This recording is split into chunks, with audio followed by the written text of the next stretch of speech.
Well,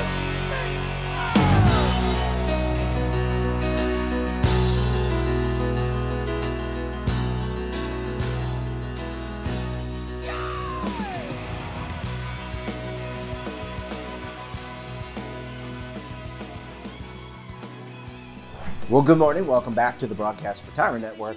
I'm Jeff Snyder. This is BRN AM for Monday, February 13th, 2023. And our top story today, autism diagnoses have tripled in the last 15 years. Joining me now to discuss this and a lot more, Josephine Shanuda is with the Rutgers University Medical School. Josephine, it's great to see you. Thanks so much for joining us on the program this morning. Thank you for having me. Absolutely. Let's talk a little bit about this study that was recently published, and I know you and your colleagues at Rutgers University and the Garden State of New Jersey worked on this research, and I think what you found, and I want to get it from you directly, diagnoses of autism actually tripled. Is that correct?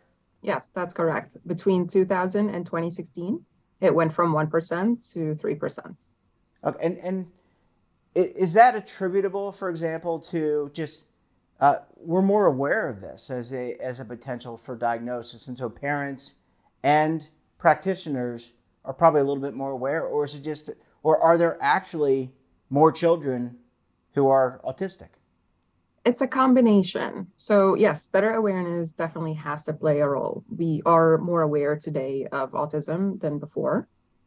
It did seep in our popular culture. Today, you see movies and TV shows with characters with autism, but it's not only better awareness. There are other factors involved, biological and environmental factors that also could explain part of the rise of autism, and still yet to be known factors that are also involved here. And let's talk a little bit about how one diagnosis says, you know what I mean, how one diagnoses autism. If I'm a parent and I have a young child, can I identify autism, or can I at least identify that maybe something's a little different than maybe what I was expecting? I think usually with the first child, it's a little bit more tricky. But what we've noticed is that the age of diagnosis for autism in 2000 was between 4 and 5. That was the average age. By 2016 and even 2018 and 2020, the average age of diagnosis is still 4 to 5. So that tells us there hasn't been a lot of improvement in diagnosing autism early. So that also tells us that a lot of parents are not recognizing the signs early. And the other part of the story is that the American Academy of Pediatrics, back in 2007, they actually recommended universal screening of autism at ages 18 and 24 months. So that should happen during the child well visit, just the routine well visits for children when they go visit their pediatricians. But what we know now, and since 2007, that hasn't really been happening consistently. And because that hasn't been happening consistently, a lot of children are not getting recognized till they actually enter school, so around age 4. And that's why the average age of diagnosis is really between 4 and 5. So after 16 years of data and research, we know that one of the most important tools that we can use today is universal screening at ages 18 and 24 months. But we don't see that happening frequently or consistently. And we hope that in the future that would happen, not only to identify autism early, but the other part of the story in this paper was that we're also undercounting autism still among Black children and among low wealth communities. So in order to improve diagnosis in those areas and to be able to bring those children into services, we really need to promote universal autism screening. And to follow up on that, how does universal autism screening work? Does that just mean that it's, I don't know, I hate to use the M word, but is it mandated in terms of you have the child, and then as the child is progressing in years and gets to a certain age, it's required that he or she goes to the doctor to get their regular checkup? How would that work? Yeah, so all over the US, there's something called a well child visit. So this is routine. Every 6 months, a child would go just visit for a well check. And it's not mandatory to do universal screening. But I think most pediatricians do developmental screening in general. But there is something specific to autism. There are screeners out there for autism. The main one that's been being used right now is called the MChat. However, the problem with the MChat, there has been many, many studies that have showed that it's not as effective at actually identifying children with autism. So that's the other part of the equation, is that we actually need to find the right tools for screening for autism to be able to identify those children early.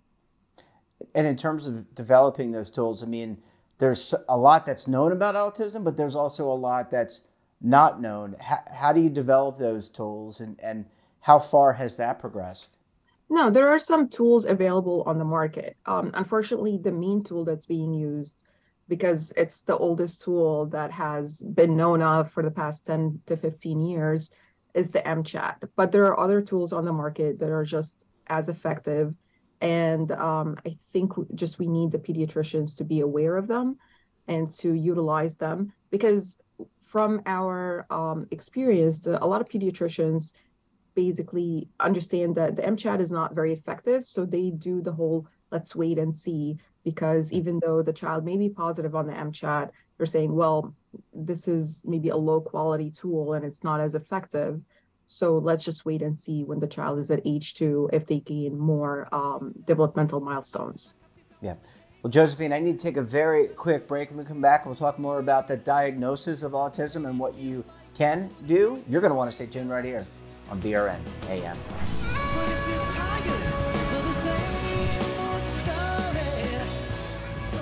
Imagine a new television network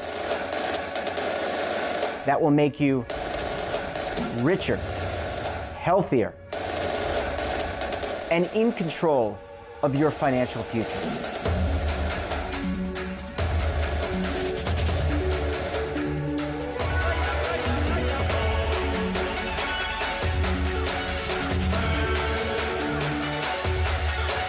This network is for the policewoman in Nashville, Tennessee, the baker in Dubuque, Iowa, the teacher in Lexington, Kentucky. We want to make the idea of savings and retirement culturally relevant. But what do you see as a defining issue of the midterms, especially for the smaller businesses? I mean, they are the lifeblood of the American economy.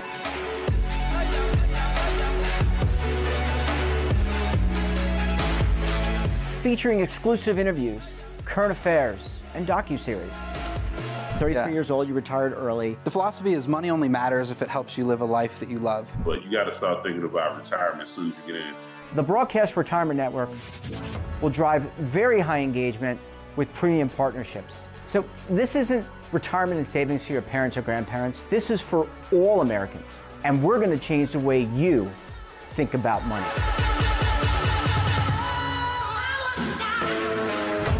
Welcome to the next frontier of retirement and savings.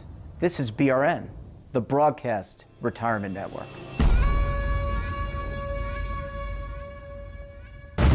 Tax audits, tax liens, wage garnishments. Every day we hear stories like this about good folks who are simply struggling to pay their bills. Each of them are living a frightening IRS tax nightmare, and they are afraid it will destroy their lives. I'm a divorced single mom, and my ex-husband left me and the kids with a lot of unpaid bills, including unpaid taxes. I was really starting to show my stress on my kids because the IRS had sent me a letter demanding a huge payment from me. I couldn't afford it. So then the IRS was threatening to garnish my wages. I'm already living paycheck to paycheck. That would have put me over the edge financially. It truly seemed hopeless, but then a friend at work told her to call the tax relief line. The people at the tax relief line, they told me about something called innocent spouse relief. They worked it out so that all of the taxes from my ex are not my problem. I don't know how that works, and I don't care. All I care about is that I don't owe the IRS a dime, and they are not going to take my paycheck. Even if it seems hopeless, you should call the number on your screen right now. There is absolutely no cost for the call or the consultation. You are under no obligation. If you are worried that the IRS could garnish your wages, seize your assets, even take your home, call us right now. The Tax Relief Line is here to help you. Now you have a knowledgeable, professional team of tax experts that are ready to negotiate with the IRS and fight for you to save you money. The Tax Relief Line's professionals have successfully negotiated thousands of cases, reducing and sometimes even eliminating the tax debt for their clients. It's very easy to get started. Simply call the number on your screen right now. You don't have to live in fear anymore. The call and the consultation are free. Well, Josephine, it's great to see you again. Thanks so much for staying with us this morning and hanging around for segment number 2. Mm-hmm.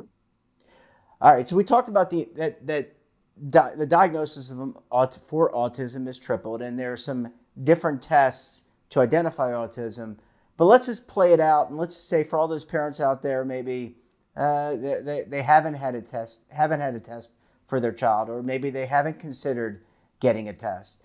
What happens, and what does it mean? Are there developmental challenges that may occur as the child gets into pre-K and schooling? Yeah, so autism usually presents in 2 ways. You have social challenges and you have behavioral challenges as well. And for most children, there are also communication challenges. So if it's not recognized in the school system, at least in New Jersey, what happens is that the school actually communicates to the parent and tells them, we think your child may have some challenges and we would like to evaluate your child further. So this creates what we call an IEP. So this is more of a special education type of planning. And then there is an evaluation by a child study team at the school. So you have a psychologist, you have a social worker, maybe a speech therapist, an OT, occupational therapist, and a physical therapist. They're coming together, they're evaluating the child. And then at the end, they actually tell the parent, we may think that your child should be referred for a neurodevelopmental specialist and for further diagnosis. So at that point, the parent can take that information and actually be referred out to a specialist for a diagnosis. But at that same time, the school will go ahead and actually provide services for the child, even if they don't have a diagnosis at that point. So it sounds like we're talking here, you're talking primarily about New Jersey, but it sounds like around the U.S. that there are some resources available to help parents identify, and they can take advantage of these resources. Do you need some level of insurance? How does that all work? Or does that go through the government? So the special education system is across the U.S. and we have a law called the IDEA law, and I can't tell you what it stands for right now off the top of my head. Okay, it's not a quiz. Yeah. We'll put it on the bottom as we're talking. That's fine.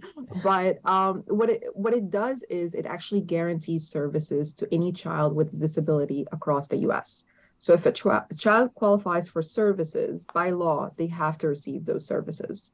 Now, this is free to the parents, and it's not extra cost. Now, if the parents were to choose to go to a specialist and receive private services, that actually goes through their insurance. And at least there are now more laws, especially getting Medicaid to reimburse for ABA therapy. So that has actually improved over time, because in the past, the insurance wasn't reimbursing for these type of therapies. But of course, there's still, even though it has improved, there's still a lot more room for improvement. Yeah, and you mentioned there are some underrepresented communities that have seen a high level of autism diagnosis when they're diagnosed. Is there a strategy, a national strategy, or at least a strategy that you're aware of in New Jersey to reach these communities? Is it more about education and trying to educate parents and guardians that, hey, you need to do this and this is why, and it can set your child back if you don't do it?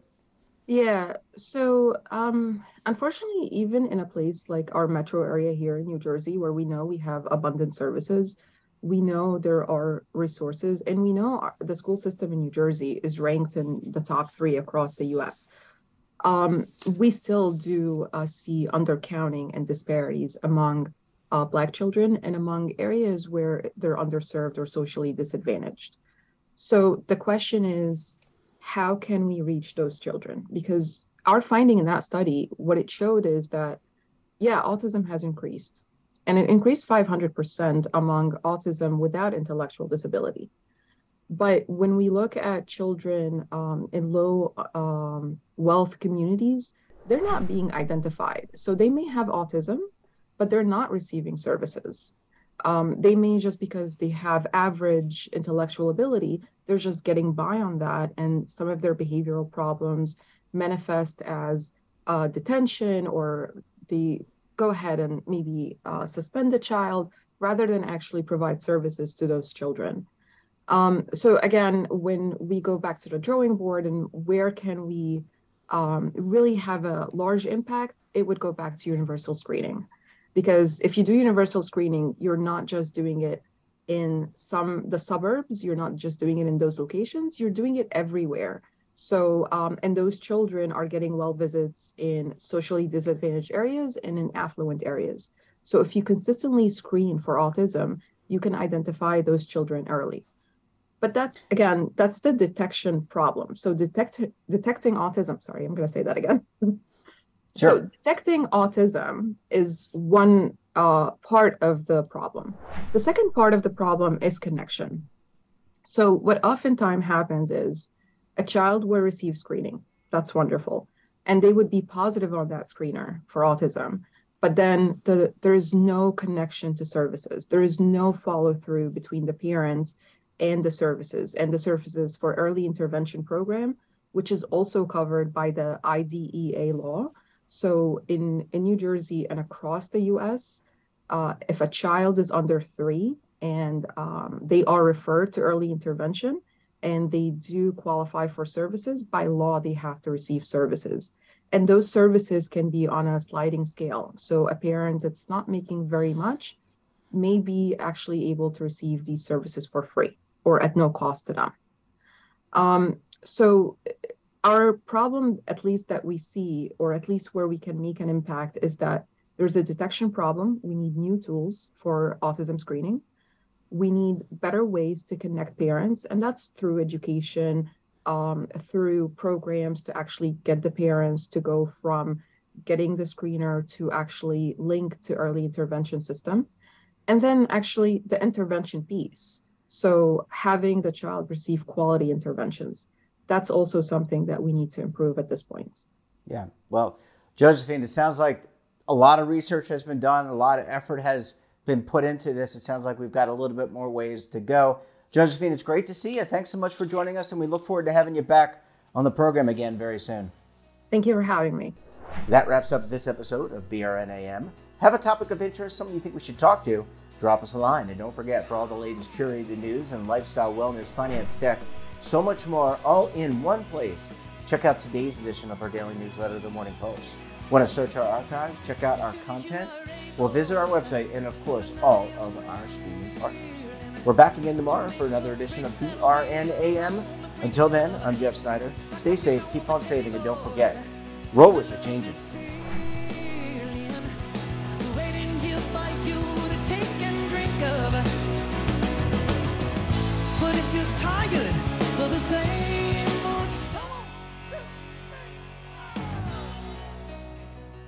Now is your opportunity to co-create content around any topic on the first lifestyle and wellness network. Reach a global audience through our platform and co-own exclusive branded content. All of our programs are available on demand and also as audio-only podcasts, so you can take us on the go. Broadcast Retirement Network, available anytime, anywhere, and on any device.